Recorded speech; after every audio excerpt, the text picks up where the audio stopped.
Mungkin kita pernah dengar kisah J.K. Rowling, penulis Harry Potter yang terkenal tersebut, pernah ditolak oleh beberapa penerbit dan juga punya problem finansial. Tetapi dengan gigihnya dia mampu keluar dari persoalan dan masalah tersebut.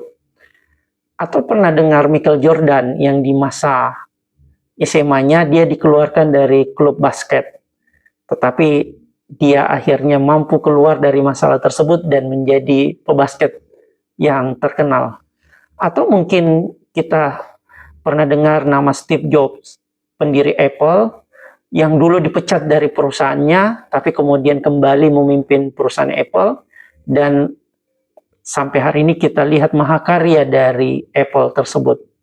3 tokoh yang saya sebutkan bisa jadi ada di sekitar atau lingkungan kita yang kita begitu kagum atau begitu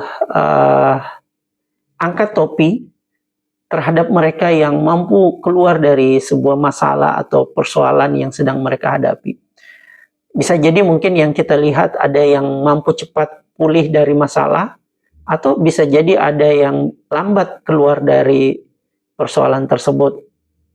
Nah, pada kesempatan kali ini saya akan membahas sebuah persoalan yang di dalam ilmu psikologi kita sebut dengan resiliensi. Resiliensi ini adalah kemampuan emosional atau kemampuan psikologis untuk bisa keluar dari masalah atau pulih dari persoalan yang sedang dihadapi setiap orang. Istilah resiliensi itu di dunia psikologi disebut dengan dielenting. Jadi kayak semacam yang ketika kita punya masalah itu kita bisa cepat keluar dari persoalan yang sedang kita hadapi. Nah, kali ini kita akan membahas beberapa faktor kenapa ada orang yang cepat pulih dari persoalan dan cepat bangkit dari masalah mereka dan keluar menjadi awalnya zero menjadi hero. Mari kita bahas satu persatu. Menurut ilmuwan psikologi, ada beberapa faktor yang membuat orang bisa cepat pulih atau lambat dari sebuah masalah, atau cepat pulih dari masalah, atau lambat dalam keluar dari masalah. Faktor yang pertama yaitu karena pola yang sudah terbentuk sejak kecil. Jadi kita bisa jadi di masa kecil kita, atau bisa jadi di masa kecil orang-orang yang kita tadi lihat tersebut, mereka sudah terbiasa dengan masalah. Mereka hari-hari mereka punya masalah. Dan ini yang menjadi titik pembeda antara orang yang cepat pulih, bisa cepat keluar dari masalah karena mereka sudah makan asam garam masalah. Atau pernah kita dengar, habiskan masa gagalmu di masa mudamu. Karena semakin banyak orang gagal di masa kecil atau di masa muda, maka itu akan memberikan pengalaman bagaimana menyelesaikan masalah tersebut. Sehingga ketika di waktu yang tepat dan kondisi yang tepat kita bisa melihat ada orang yang begitu dapat masalah, cepat keluar dari persoalan tersebut. Itu karena polanya sudah terbentuk sejak muda atau sejak kecil. Faktor yang kedua adalah mereka punya support system. Jadi orang-orang yang cepat pulih dari masalah, cepat bangkit dari persoalan, itu karena mereka punya teman, punya keluarga, punya pasangan, punya lingkungan atau masyarakat yang mensupport individu tersebut. Jadi semakin kuat support system kita, maka kita akan cepat mudah keluar dari masalah yang sedang kita hadapi. Maka jangan pernah menganggap diri hebat bisa menyelesaikan satu masalah, padahal sebenarnya yang hebat itu karena kita punya support system. Yang ketiga, faktor yang ketiga adalah orang yang memiliki self-awareness. Jadi orang yang punya kesadaran tentang diri, kemampuan untuk tahu kapan harus berhenti, kapan harus move on, kapan harus istirahat, kapan harus bisa maju lagi, itu karena adanya self-awareness, kesadaran diri. Semakin tinggi kesadaran diri, maka akan semakin cepat orang pulih dari masalah tersebut. Faktor yang keempat adalah spiritualitas. Jadi spiritualitas itu adalah kemampuan kita memaknai masalah yang sedang kita hadapi, kemampuan kita melihat jangka panjang atau masa depan dari masalah yang sedang kita hadapi. Semakin kuat spiritualitas kita, semakin kuat kita memaknai masalah, maka akan semakin cepat kita pulih dari persoalan yang sedang kita hadapi. Nah, ini penting bagi kita untuk memiliki spiritualitas atau memaknai masalah atau persoalan yang sedang kita hadapi. Faktor yang kelima adalah grow mindset.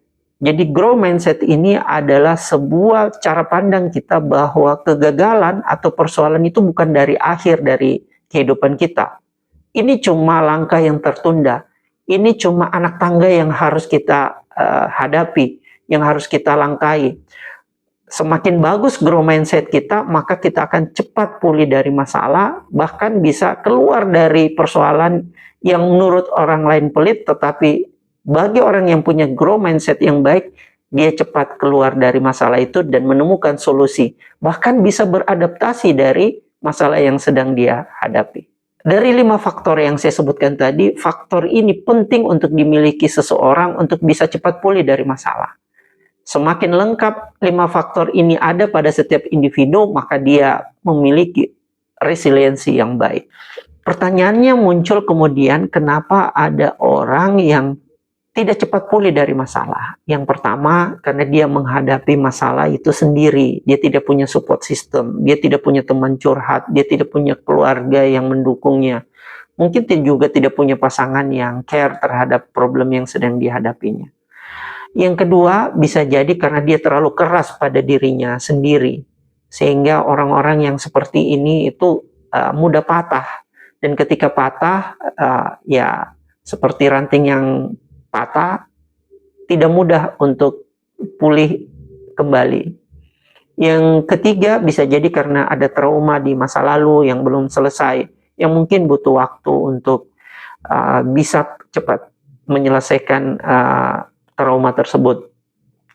Yang keempat, mungkin karena kurangnya akses edukasi tentang bagaimana menghadapi masalah, apa saja yang perlu dibutuhkan untuk menghadapi masalah tersebut. Sehingga video ini dibuat sebenarnya sebagai salah satu bentuk support sumber edukasi untuk bisa cepat keluar dari masalah. Jadi resiliensi itu bukan bakat, ini bisa dilatihkan. Kasus ada 2 orang yang di PHK. Satunya ketika di PHK kemudian merasa dunianya runtuh, merasa sudah tidak punya jalan keluar, akhirnya yang terjadi dia nganggur, dia kemudian mengkompensasi dengan bisa jadi pada perbuatan-perbuatan yang destruktif. Tapi ada orang yang di PHK, tapi kemudian dia cepat menangkap peluang lain, mungkin kemudian membuka usaha atau apa saja. Ini dua orang yang berbeda. Satunya kemudian gelap, satunya melihat terang. Jadi ibarat gelas yang berisi air, satunya melihat setengah isi, satunya melihat setengah kosong. Satunya melihat pesimis, satunya melihat optimis. Jadi persoalan yang sedang kita hadapi itu tergantung dari sudut pandang kita saja. Ada yang emosional, tapi ada yang juga biasa-biasa saja dan menganggap itu sebagai batu loncatan bisa membuka peluang-peluang baru. Tips untuk bisa cepat pulih atau cepat keluar dari masalah. Yang pertama, bangun support system. Jangan menghadapi masalah ini sendirian. Coba cari orang yang bisa kemudian mendukung kita secara emosional ketika kita sedang menghadapi masalah. Cari teman curhat maksudnya. Yang kedua, coba latih awareness kita, kenali emosi kita kembali. Ketika kita mengenali siapa diri kita, maka self-awareness kita pun akan semakin baik nantinya. Yang kedua, coba fokus pada hal-hal yang bisa kita rubah. Jangan fokus pada hal-hal yang di luar dari kontrol kita. Yang keempat, coba rubah narasi kita. Mengubah kata itu bisa mengubah nasib. Sekali lagi, mengubah kata itu bisa mengubah nasib. Jadi dari aku gagal menjadi aku belajar. Dari aku tidak bisa menjadi ini masih bisa diusahakan. Sekali lagi, merubah nasib itu diawali dengan merubah kata. Yang berikutnya, jangan kemudian malu untuk mencari profesional untuk bisa membantu kita untuk keluar dari masalah yang sedang kita hadapi. Kalau kalian merasa bahwa video ini bermanfaat bagi orang lain, silahkan di-share. Jangan lupa di-like dan subscribe channel 1 Menit Belajar Psikologi. Semoga ini menjadi awal kita untuk membantu diri kita dan membantu orang lain.